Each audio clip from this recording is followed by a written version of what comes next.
Women have the power to transform this world. We can end crime and violence if we all agree to do one thing: share.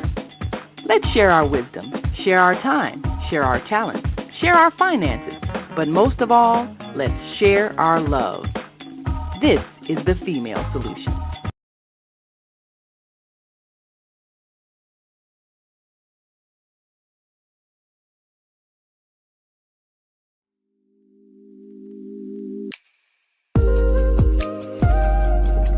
What up, world? I want to welcome you to the conversations that we don't have, escaping Jezebel's web. I am your host, Kasaira Elvie, also known as Lady K. Here, this is a faith-led, healing-centered podcast where we talk about the conversations many women and men keep in silence. We talk about relationships, motherhood, fatherhood, faith, patterns, and personal growth. Here, we name the unhealthy cycles, speak truth without shame, and choose healing and freedom. These are the conversations we don't have until now. Let's go talk about it.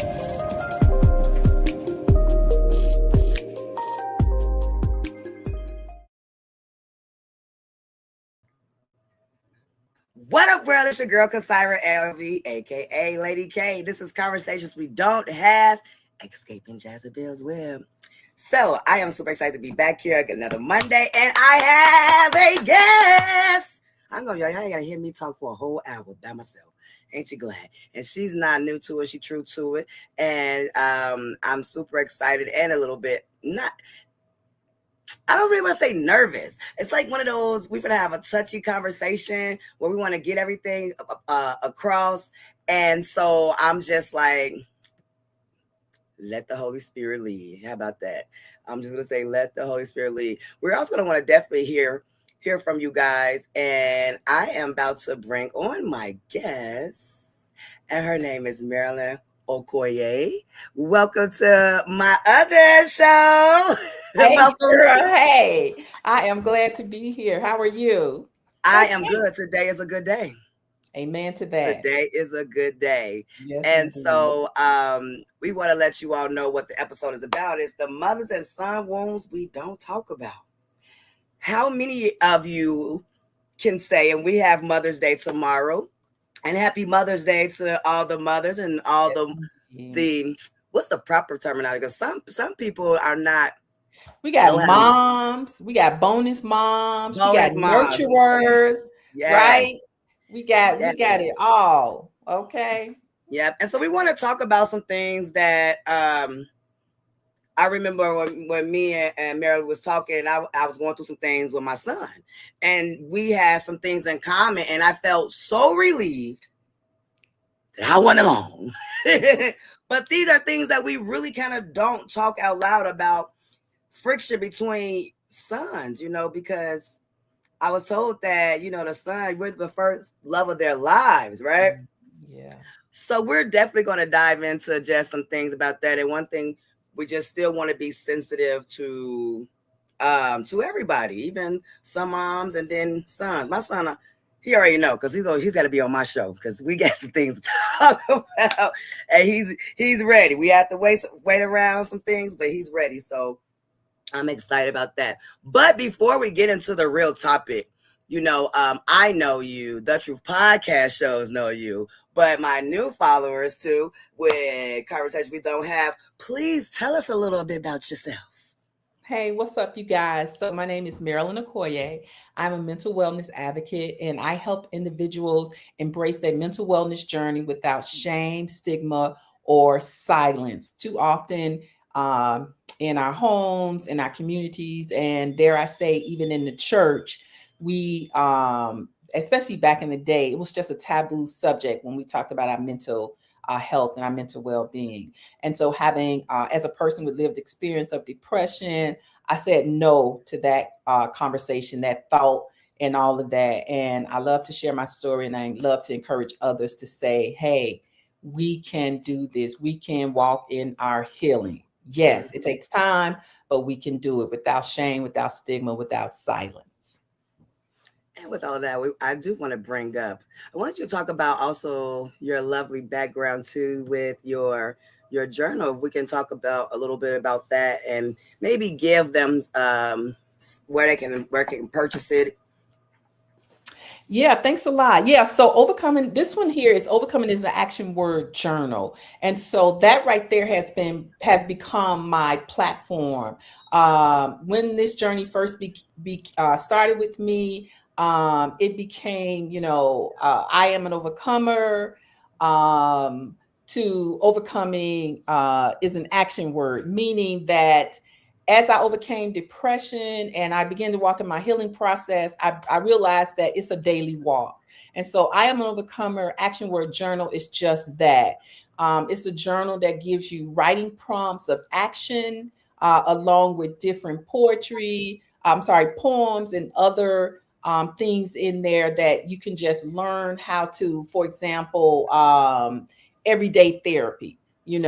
There's some things that talk about that, taking a walk, getting out in the sun, those simple steps. So it's a 30-day journal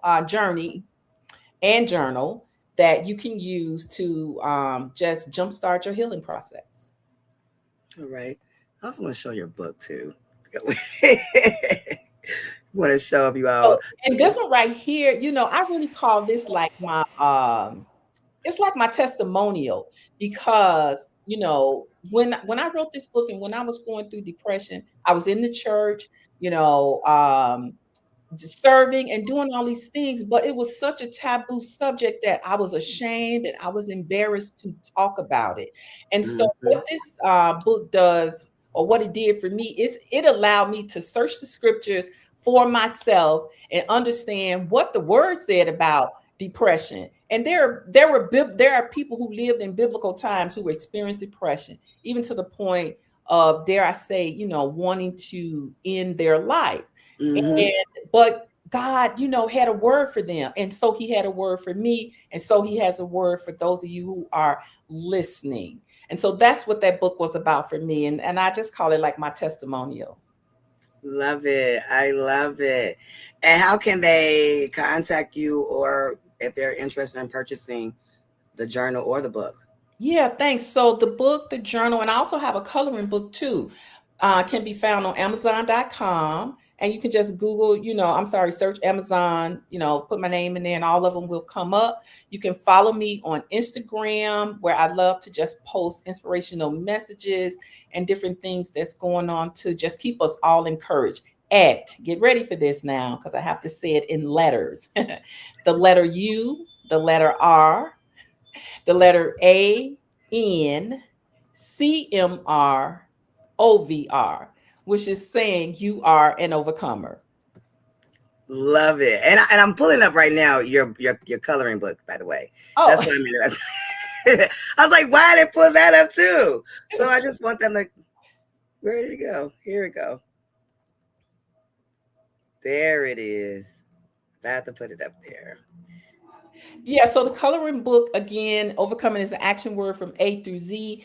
I just went and found those words A through Z that speak action and affirmation to our lives. And there are also some writing prompts to encourage us. So, for example, I don't think this is the first word in there, but for letter A, let's just say amazing. So, what is it that you see in yourself that is amazing, or what amazing thing did you do today? So those type of writing prompts to just keep us encouraged and moving forward and putting that action to who we are.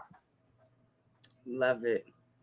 Love it. Thank you so much for letting me And this is share something, that. the topic for that goes perfect with even how we deal with our sons. And so we picked out a couple of questions that we want to discuss. And we definitely want you all to chime in and comment and get my comment screen up. If you want to comment, please do so. But one of the questions that we first want to start off with, and if you see what the title is, we're talking about wounds, right? We really don't talk about these type of things that really go on in the world and society today with the kids. And the first thing that we was kind of thinking of, the question I'm about to pull up, that was, can divorce, breakups, or dating choices affect how sons see their mothers? Yeah. Yeah, I mean, that's a great question. And I think that, for the most part, the answer is going to be yes, because oftentimes we hear, and I think we experience this too, that uh, the mom is the son's first female love. Mm-hmm. Right. And Right. so, depending on, how things happen in these different situations, the son, I think, will see the mom differently, or and what I mean by that, so for example, in the divorce setting, right, Yeah. let's say, it was unfortunately the mom who wanted out of this relationship or something Mm-hmm. like that, then the son, may see the mom as, abandoning the family or something like that, right? Or Yeah. if it's an unfortunate abusive relationship, whether that is the husband that ended in divorce, or the mom ends up in another dating relationship that has those same unfortunate factors, then the son is looking like, why, is my mom letting a particular person treat, her that Yeah. way? And the son may, could possibly begin to think, okay, this is how, I'm supposed to treat Supposed to my be. mom and or other women. And the Mm-hmm. son, so those things can, impact how a son sees his mom, in those relationships. But at the same time, let me just add this component of it. Let's say again, with the divorce, it's not, the best situation for the mom, or a relationship, or what have you, and the mom has stood her ground to say, no, I'm not going Yeah. to accept this type of Accept this behavior anymore. from Mm-hmm. you or anyone else. And then, that could have that positive impact on how the son sees the mom. Yeah. So I say I yes, think, both and, ways. and with me too. And here's one thing I view, right? So I was with my son's father long time, 10 years. And then I transitioned from that as a young person, knowing that was not a good fit for us. And I got with someone, I brought another man in his life that actually, I don't want to take that away from my ex-husband, but at the beginning, he was a great stepfather, taught him all type of things, riding a bike, not being scared, going out playing, ball with him and things like that. So I bring this man in his life that, he doesn't see his father like that. And I said his father wasn't there, but, we live in the same household. And so when me and my ex-husband was about to divorce, I mean, we separated, that hurt my son. And here's the Mhm. right. Well, he already dealt with the mistreatment of watching me being mistreated, but he was being treated well, so it wasn't too much. And then I was being the one like, oh, well, it's okay. But when that happened, like turmoil, he was like, I don't care who you date. If I don't like him, I'm not gonna get close to him ever again. I'm not gonna call him a daddy. And it was like, okay. And then it was anger, like, mom, like, why? And it's like, mama need love too. You know what I'm saying? I mean, absolutely, Yeah. absolutely. And to a similar point, when my husband and I, when we divorced, so my children, my oldest, my daughter 12, my son, I think was like 7, and then we had a baby. So I actually did not start dating until it was like 8 years. I didn't, I was really hurting, Mm-hmm. I was, depressed, and I was going through a lot of different things that I didn't want to add that to the mix, so to speak. And so Yeah. my son, he was actually about, so that would make him, somewhere between 14 and 15 when I started dating, with the youngest being about 8 or 9.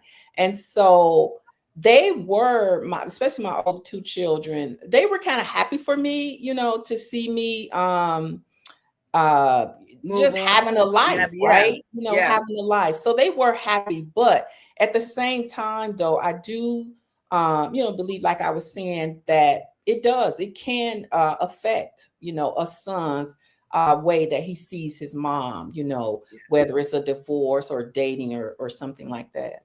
And I think this goes great with the next question that we had picked. And it says, why do some sons become emotionally distant from their mothers?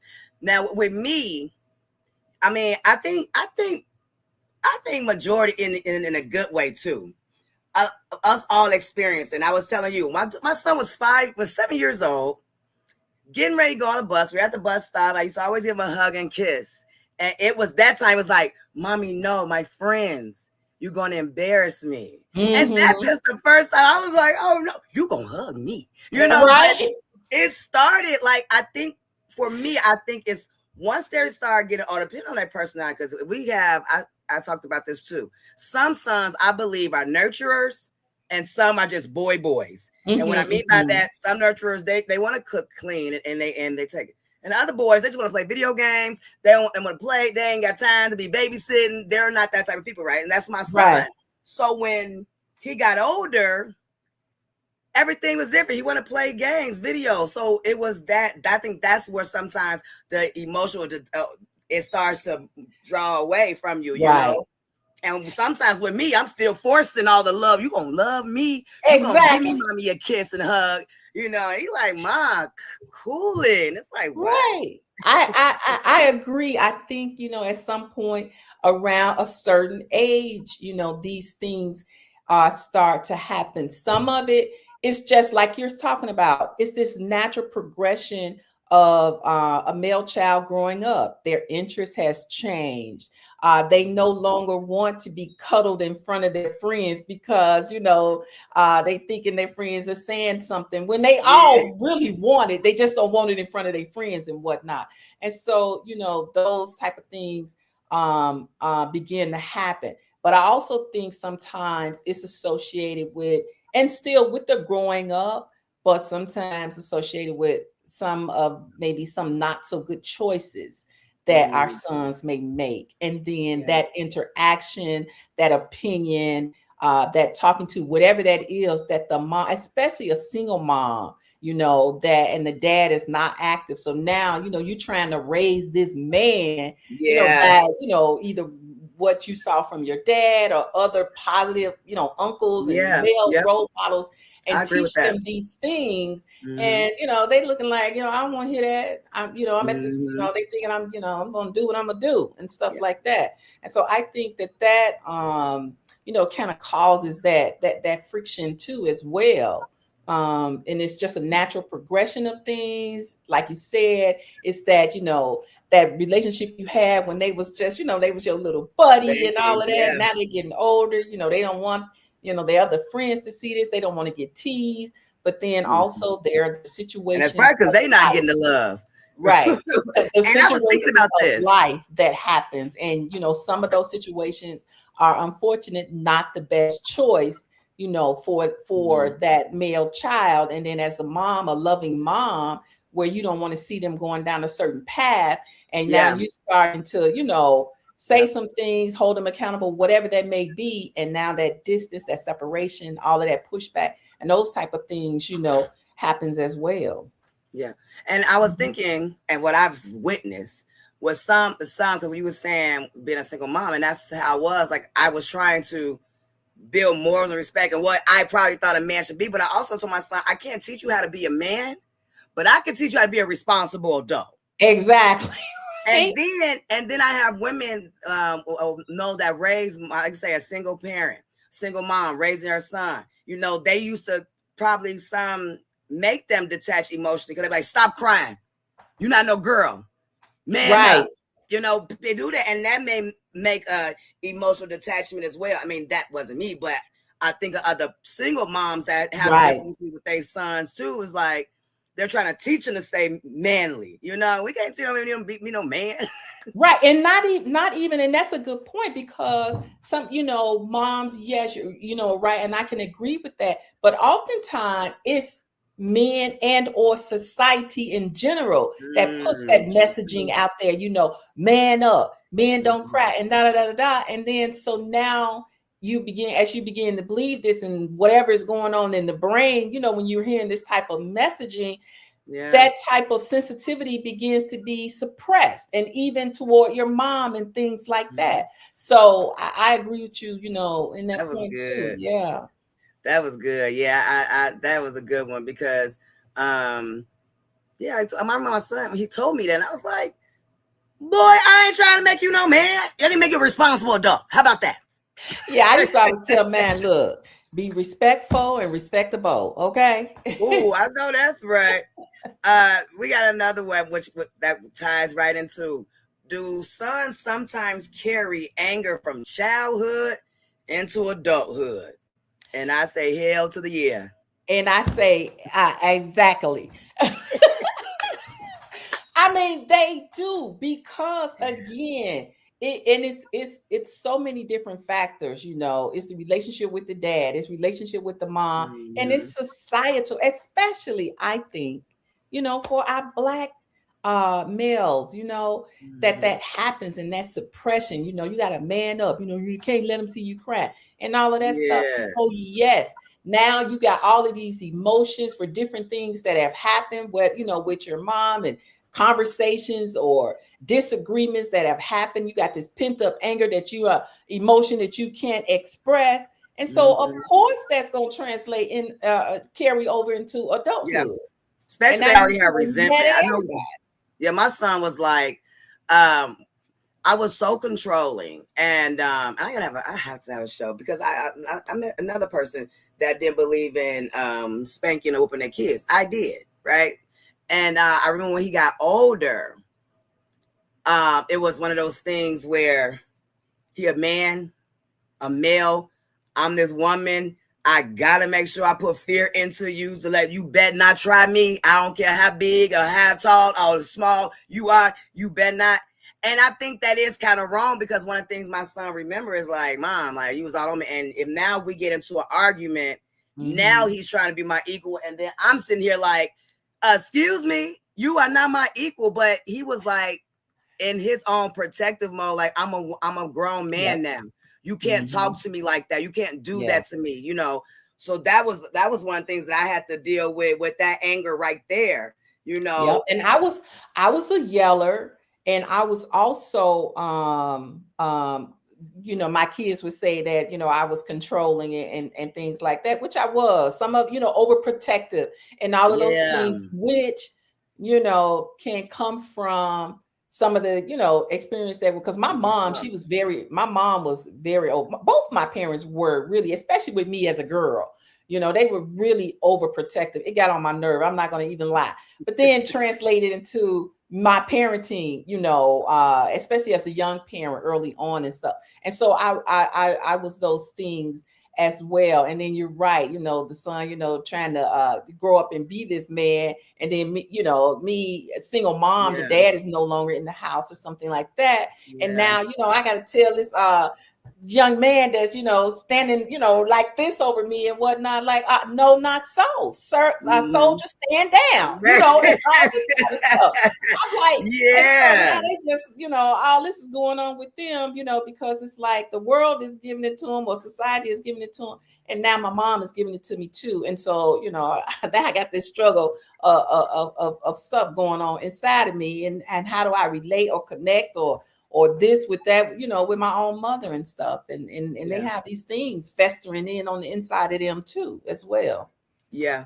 Because like you said, when we think about the things that we have, what's the word I want? We have, it's an easy word I'm trying to say. We've brought into their lives. That ain't the word I'm trying to use, but you know what I'm saying? That our situations or mistakes or not mistakes or things that they saw growing up as well. Because I know with my son too, he would have wanted more of his father, real father. Even though the stepfather was there, he still would prefer to have his real father. Right. And I think those are things too that we go with, because absolutely just told me. Yeah. You're looking for that you're looking for that like that confirmation, that affirmation, that thing from your biological dad or something like that. He said, Mom, I think you and your dad should get back together. He out older now. I was like,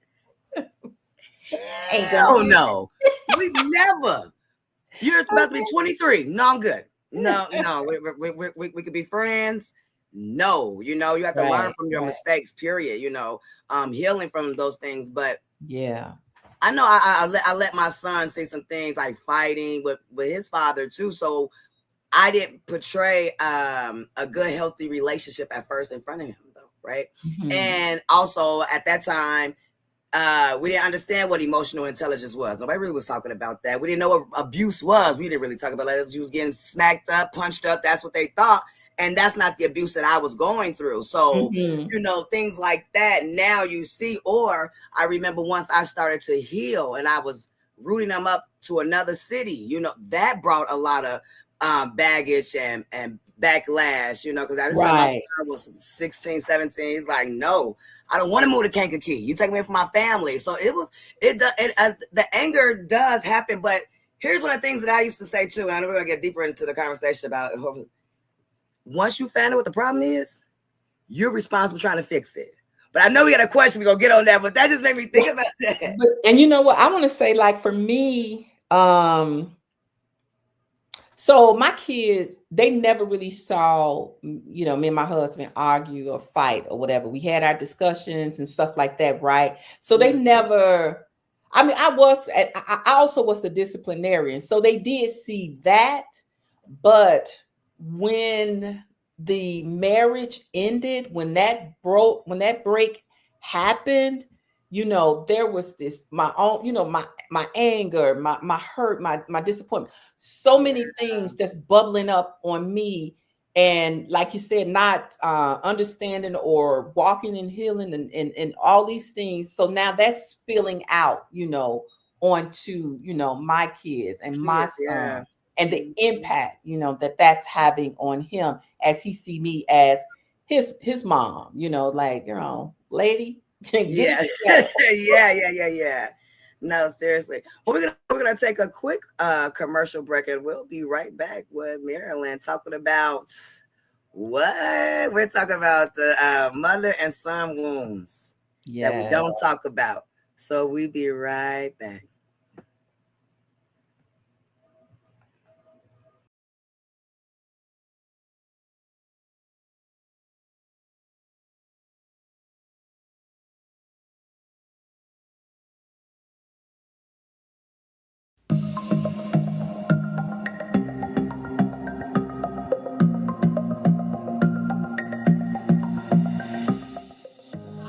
I'm Barbara. I'm Cheryl. And I'm Naima. We're three Black moms. And in case you didn't notice the resemblance, we're also three sisters. We're going to be coming to you every week, sharing our successes and our mistakes as we navigate our lives as moms, wives, sisters, daughters, and of course, Black women in today's world. We'll talk about it all. Race, politics, religion, economics, culture, and we'll take a look at everything from whether or not to use corporal punishment to how do you teach your children about sex. Look for our upcoming book, Growing Up Charles. It's a personal story about our lives growing up in Maple Park on Chicago's South Side.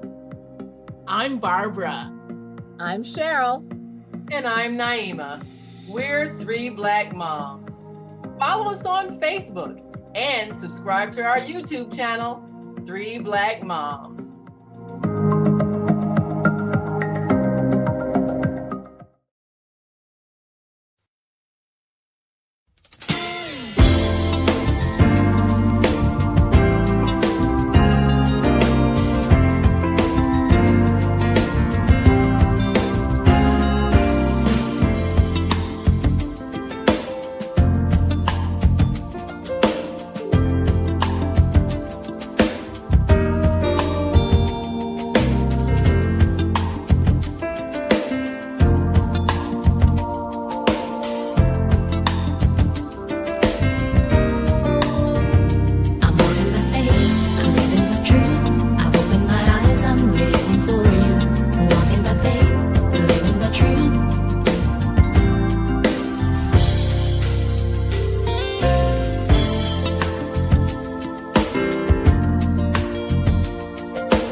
What up, world? I want to welcome you to the conversations that we don't have, escaping Jezebel's web. I am your host, Kasyra Elvie, also known as Lady K. Here, this is a faith-led, healing-centered podcast where we talk about the conversations many women and men keep in silence. We talk about relationships, motherhood, fatherhood, faith, patterns, and personal growth. Here, we name the unhealthy cycles, speak truth without shame, and choose healing and freedom. These are the conversations we don't have until now. Let's go talk about it.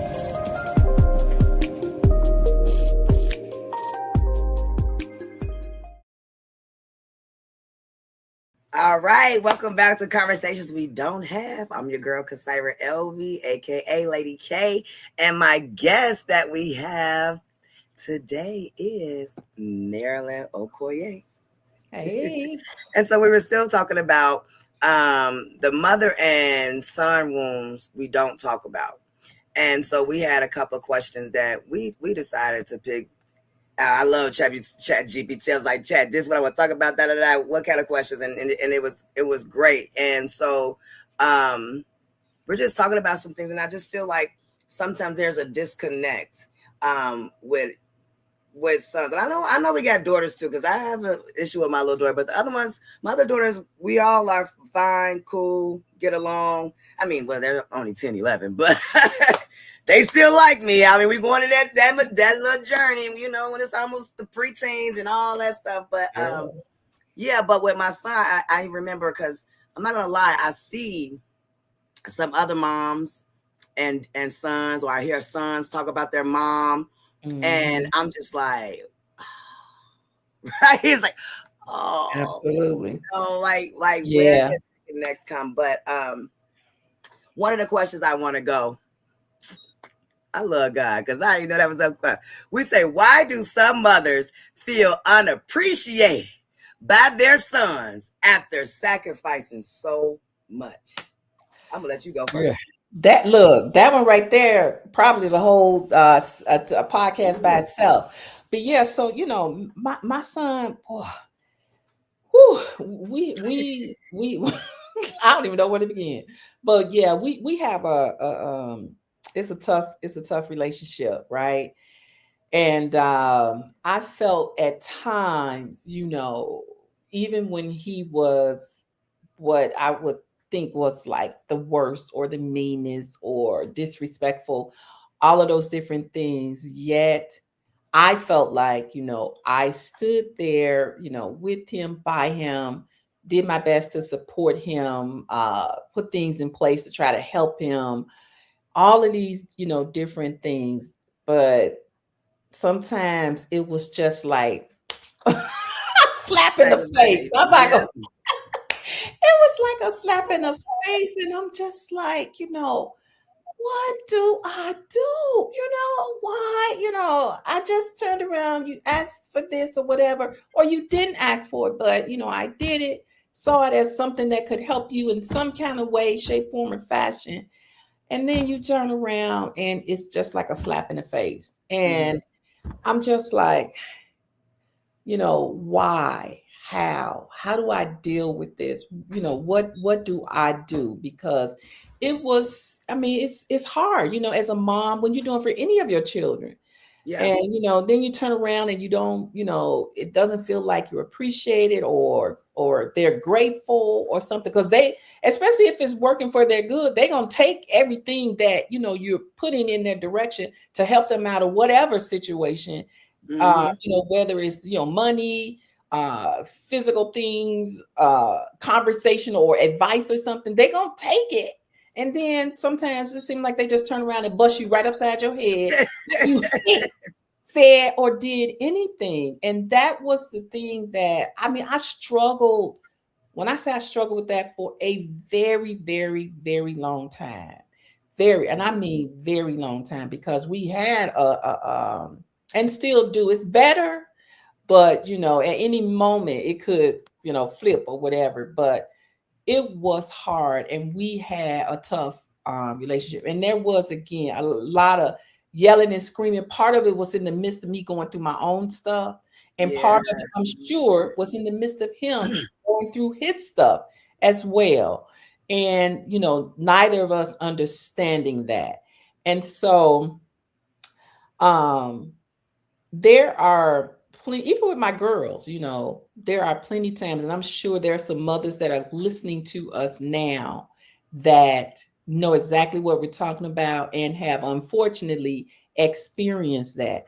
But I'm grateful, or I think a part of that journey, we learned that that's, what it is. Yeah. That sometimes, the kids, they just don't, our sons, they just don't appreciate, their moms and the love and the care and the concern, or even the correction that we have to, put out there and give. And at times it can and has been heartbreaking for me, but I am so grateful. And I think that's going to come up. I'm not going to put my secret out there, right? How I, was able to, but I'm grateful that, it's a process, as life is always happening, changing process like that. So I'm glad, and the audience, you're gonna hear this, and it's real simple. It's not easy, but it's simple. But yeah, it's a heartbreaker, for you to do these things, for our boys, and then they just turn around and, like I said, slap you in the face, and it's like, what? Yeah, you're not just what? No, and I think like when it comes to my baby, my son, well, let's see, there it goes. It's probably, so you still don't see, it's like my son, he gets good genes from both sides of the family. And so he looks like he's probably 15 years old and he'd be 23. So those are things that I have to deal with as he being grown. And before I go into mine, hi, Sister Michelle, thank you for joining. She says, so true. Many sons don't appreciate their mothers enough. Yes, absolutely. I want to put that comment out there. And so I remember when it was time for me to do certain things for my kids. So my thing was the time I was able to buy clothes, stack them up, income tax time, right? Yeah. So I used to make sure I got them clothes, got older, started picking things out. And I used to, when they was young, even when I gave them a plate of food or whatever, I already started them saying, thank you, Mom, or, so they was used to that. But when Christmas or birthday or whatever I had, I ain't getting nothing. This is the first Mother's Day, y'all. I'm not gonna lie, that my 3 of my kids really are doing their thing. But what I used to be mad about was, I'm trying to teach you something, right? And then you'd be like, no, I already know, I got it. No, Ma, you don't know what you're doing. Mm-hmm. But then, and I'm getting something real simple that I was like, oh my God. But then you come to me and was like, Ma, what do they mean, mail off a letter? You don't know how to write an envelope out? They want to come to you when they need something. Right, right. They won't, right. And so when me and him was going through it, I'm saying, this is what I'm doing for you. And he'd say, but I didn't ask you though. Oh boy, don't. That's what I hate. I didn't ask you. Well, you showed and say no. You didn't want to take it. You don't have to ask me. I'm your mother. But at the same time, you didn't ask me, but the provision was made. So act like it. Yeah, I think there's sometimes they lose a lack of respect. The older they get, I think a lack of respect. Because that I'm not gonna lie, that word right there used to make me mad. I didn't ask you. Yes, that makes me mad still to this day. I'm not gonna. It burns me up when someone talk about what I don't say someone, but when your kids say I didn't ask you. Because you know why you didn't? Because you don't have to. Because I'm a mother who cares, can see, who has wisdom, and all of these different things, and therefore will do what needs to be done. So whether you asked or not, and then again, come around and I'm gonna stop slapping myself. But that's what it is. It's a slap in the face. I know you're probably heavy-handed, right? And it hurts, and it breaks your heart. When you've done that, and because you sacrifice. I remember maybe I was 7 months pregnant. Okay, it did go for both my older kids because the little ones, I was pregnant with the third one. And I remember I was working for my Chicagoland area peoples. I was living in suburbs, still living in Hazel Crest. I was living on Wood Street. Okay, and y'all know how close Wood Street is. I'll give you another. I was by, I don't know, I want to say close to the house, but not really. Dixie Highway. I'm trying to give y'all the stretch that I was about to do. Mm-hmm. I worked at Home Depot, just started, and I had to go to work, didn't want to lose my job, didn't have no car, couldn't find me a ride. I took one of my stepson's bikes. Okay, we're talking about probably a bike made for a 13-year-old, y'all, 12, 13-year-old. And I was about to go to Home Depot in Alsip on 121st and Cicero. Yeah. Big as a house, about to ride a bike. So when I hear my kids say something, maybe, man, I'd be like, or they say you wasn't there for me like that, or you didn't do this. And it was like, do you know what I did as a pregnant woman? Like, and those are things that make you think, like you say, it hurt my feelings because it's like, dang, like, how you don't see I love you, or why are we going through this when all I've done was show you how to sacrifice. Yeah, and some of it when you know, I mean, I'm not trying to defend them, but some of it when they're younger, that's just it. They're younger, but okay, you're not young all your life, you know, and you know, different things happen, and again, you just think about the fight, the sacrifices, you know, to get your child in a particular program or a particular school, or just to stand up for them, just in general. Yeah. And then, you know, again, they turn around and, you know, I'm telling you. I had a friend tell me, goodness. Because I'm okay. So everybody know I've said this even on this podcast that I dealt with gun violence. I did deal with my son, and me and my son are ready to talk about it now. But I'm going to tell you this little piece of it because we're talking appreciation too. When I was all kind of da-da-da-da's, but I got you out of something and help you correct the mistake you made that was against me, and I'm still suffering. I have to relocate now. You know, I'm already, and this was it was comfortable for me at this time, and so dang, I lost my train of thought. What I was going to say, but with my son, and we was talking about, I'm just going to bring the question up because I forgot my train of thought to come back, but it's around what the question is, and it says, and the question that I love that it said, can a son love his mother but still feel emotionally disconnected? And I'm gonna say yes, and here's why. And it's part why. Even though my son did what he did to me, at that moment of anger, at that moment of name calling and all of that, after it was all said and done and everything died back down, my son still come and say, I love you. I'm sorry. And so my thing is like, as a mother, there we go, I get weak. Oh, that's what I'm talking about, my friend. There I go. They bring it up. And I'm like, mad at first. First of all, it's like grief. Because now I'm shocked. Now I'm hurt. Now I'm scared. Now I'm angry again. And now I'm a mom. Absolutely. And so I told her, like, all right, cool. I accept your apology. I will forgive you. But I need to see action now. Mm-hmm. I don't want to keep hearing I'm sorry. Because now it went too far. Ain't no more. I don't want to hear words. And so I had a friend, and we were about to hang out, and my friend was like, you may forgive him because y'all the mother and you're soft. But for me, and if I was his father, he deserves to get knocked out. And he was like, I'm not ready yet. And I was like, wow. And we think about that when my kids, I do become a little more quick to forgive. Or maybe all mothers we forgive our kids, and a father will, because I know some men that still hold grudges, or they are stern. I don't know how they do it, but men can't hold grudges. Some women can too, but men, they can definitely hold some grudges and stuff like that. But I wanted to say, kind of conceptually, to what you were saying about, you know, your son in the situation. A couple of years, well, it's been more than a couple of years now, I think. But my son, and we had just got into it about something. I don't quite remember what it was. But when I say, you know, for the 500th time, he was done with me, you know, as he would say it, and not so pretty words, you know. Mm-hmm. But during that time, I was in a car accident.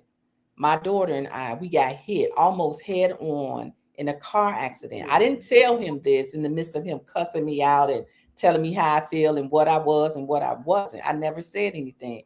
But I think maybe his dad might have mentioned it to him. And interestingly enough, like the next day or whenever he found out, it was a day or two later, he called me with such care and concern. I almost couldn't believe it. You Yeah. had an accident. At that You know, moment. you okay? And this stuff. And I'm just sitting, I'm literally looking at the phone like 2 days ago, you really just went at me, and I was this, that, and a third. And now you care. So, to your point, yes, the son can, love, but have this disconnect at the same time, Yeah. I think, because they don't, it's like they're mad for whatever their reasons are. And some of them are, I'm not going to even say, some of them can be valid, but at the same time, they don't want to see, their mom, like suffer some real, tragedy or something. They don't want that.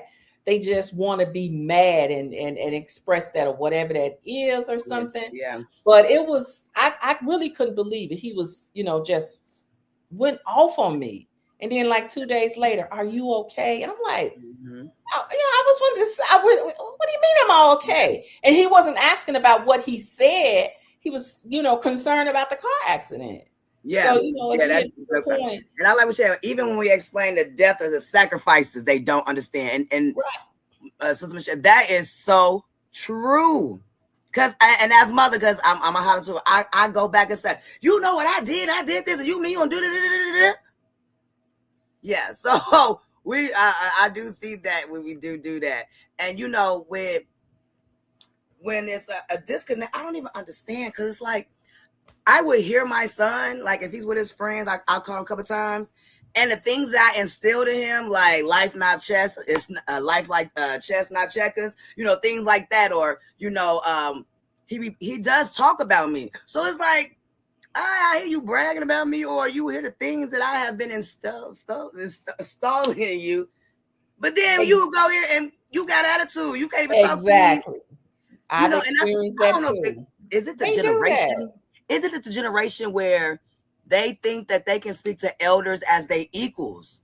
And I mean, like, I'm about to be 43, and I'm not going to talk to my mom like I would talk to, well, we're not friends, but because I got aunties, I'd be like, auntie. But I'm saying, like, it's a level or a certain language or a certain way. I will not do that in front of my elders. I just can't. Or am I going? Yeah, I would agree with you on that. Talk to you like, no. Yeah. No. I agree with you on that. That, I think these young people today, that type of respect that we learn, and it's important and it's worth it. Sometimes, they talk about, they don't deserve respect. They don't respect me or something like that. Yeah. You are a young person, and it's not about, and there's just some things that you just don't know and you don't understand, and you won't understand it until you have lived some time.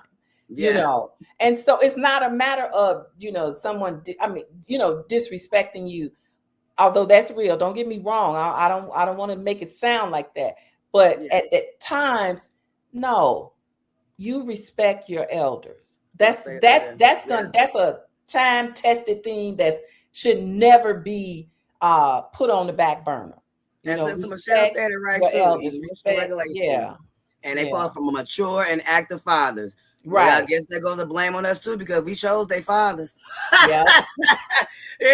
You picked them. Yeah, I did. I didn't realize. But that's a good quote right there, because if they were able to see a healthy man that's emotionally intelligent, that that's true. Yeah, and because we almost, I thought we was gonna go overtime, but I am so glad, because after we done complained a little bit, y'all, about our sons, we gonna talk about what did we learn. And here's the question. I'm about to pull the question up, but the question that we put in is a 2 questions together, and that is, how do we stop repeating unhealthy family cycles? What boundaries are healthy in a mother and son relationship? I want to go with this. I'm gonna start first. Let me see. So when I was telling Marilyn, I said I'm looking at generational reoccurrences, because I don't want to say curse, because I look back, my mom and my brother into it. You know, I remember my grandmother and my uncle. They didn't have a real. I mean, they had a relationship, but probably like how me and my son is. And I was like, this got to stop. And I already saw it. And I see that sometimes me trying to do certain things differently, it still brings up some type of, it ain't working. I'm like, this failed when I saw what they did, so I'm gonna do it this way. And it's like, what is? And I know sometimes we spiritual, we say we know it's biblical too. But what I had to learn was really to accept my son for who he was, because I have to remember my background, right? So I was born in Christianity. I was born as being a good person, doing the right thing. And when we talk about control, my son, when he was 17, we had a family meeting. He said, Mom, he said, no, 16, I think it was. He said, I think you are so controlling that you don't even allow me to make mistakes. Like, you be on me and you don't even allow me. And I have to listen to that. He's like, even when the girls I date, and I was like, oh, he ain't lied about that. Because we worry about that. And so one of the things I had to learn was, one, I got to love you for who you are. You're a good person. And I got to learn you. That's one thing I think as a parent, as being a grown-up child, right? I would tell my mom and them, y'all don't know me. And I had to think like, my son's like, that ain't me, you don't know me. And it was like, you know what? Certain things I do know about you, but you're right. Maybe I don't know. So learn to love and respect them for who they are, and stop trying to force what I think he should be like. Because I know how that feels. Absolutely. And then boundaries. That's one thing I learned now too. I'm not going to tolerate what you talking to me any kind of way, even jokingly. Well, nah. Like if I see it go left, I'm gone. You be disrespectful, I'm done. Because we learned that, and I was talking about this, y'all. I'm tired of dysfunctional, toxic love and family members. I'm going to say that. And we have to learn that we have the right to remove ourselves from anyone that causes us any type of friction, pain, disrupts my peace.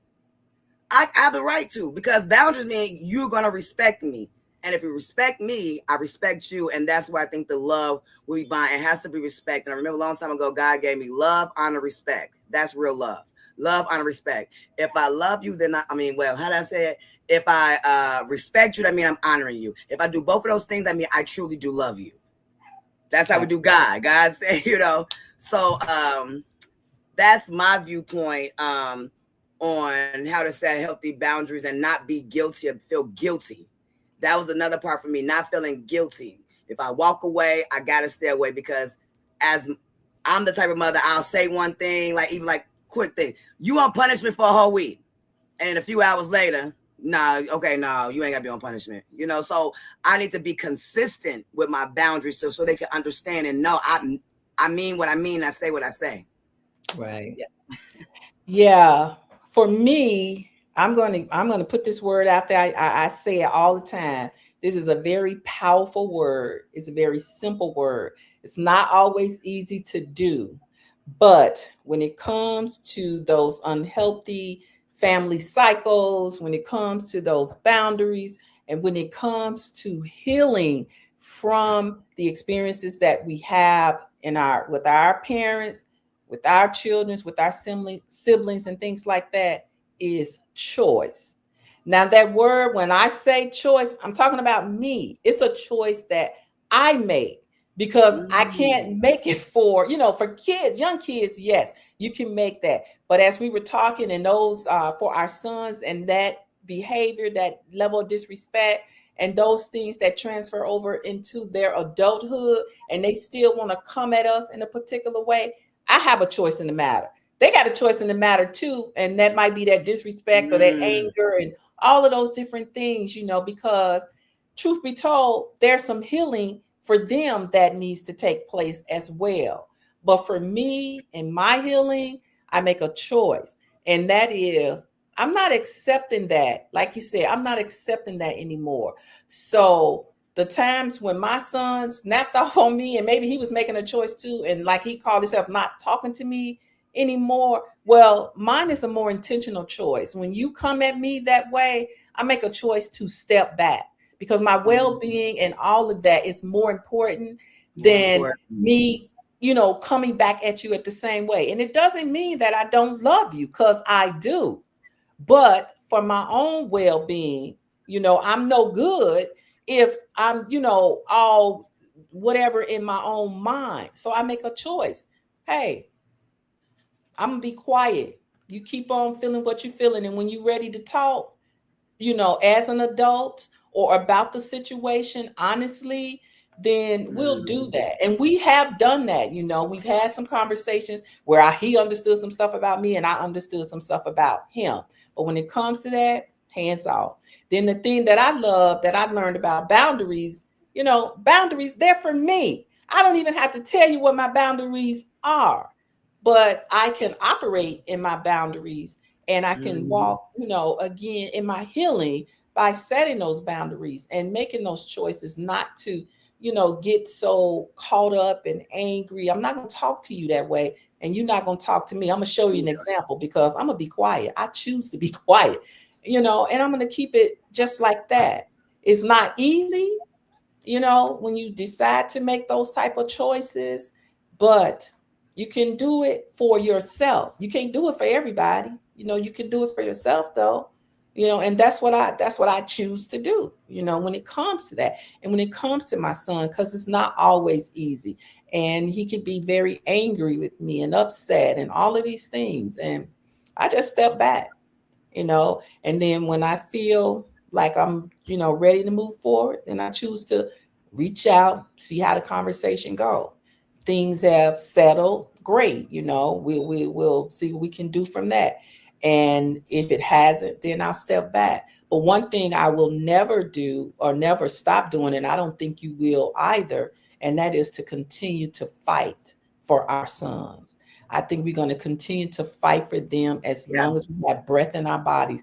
We're going to fight for our sons, and we're going to hope and pray. And I'm hoping and praying, just as I'm walking into my healing, that my son will walk into his, and that your son will walk into his.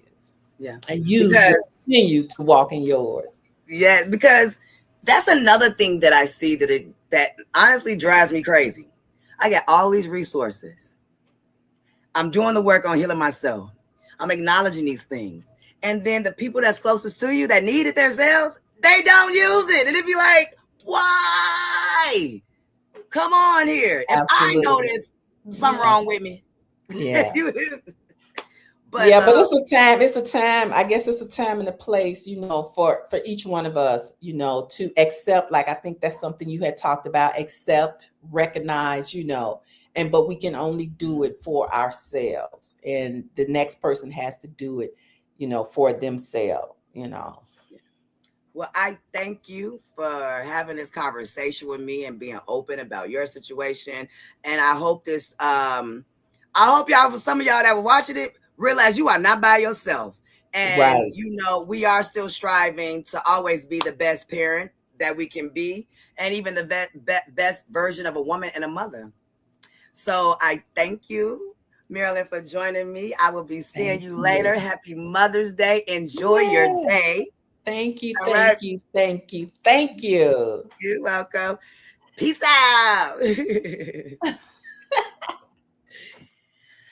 All right, you all. I want to thank you so much. I will be seeing you next month, which is, we're in May. So I will see you June. So you have a wonderful, wonderful Mother's Day to all my mothers and my bonus mothers out there, and people that take care of children that you probably didn't birth yourself, but you love them and you make sure that you keep them safe. All right. I'm your girl, Kasira LV. This is Conversations We Don't Have, Escaping Jezebel's Web. Catch you next conversation. Peace out.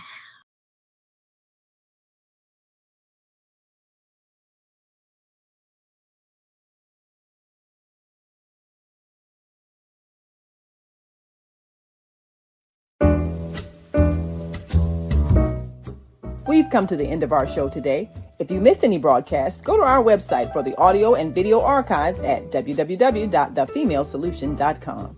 On behalf of our team of radio hosts, I'd like to thank all of you who participated in today's discussions. And to our global family joining us from all around the world, we say thank you. To our family in China, xie xie. India, Dhanyavad. Japan, arigato. Korea, kamsamnida. Russia, spasiba. Germany, danke. Poland, dziękuję. France, merci. Spain, gracias. Italy, grazie. Egypt, shukran. Ghana, madasi. Nigeria, eshe. South Africa, Ngiyabonga. Senegal, Jareth. Kenya, Asante. Israel, Toda. Pakistan, Shukriya. Afghanistan, Tashakur. Saudi Arabia and Palestine, Shukran. Assalamu alaikum wa rahmatullahi wa barakatuhu. Thank you, and may peace be upon you and the mercy of God and God's blessings.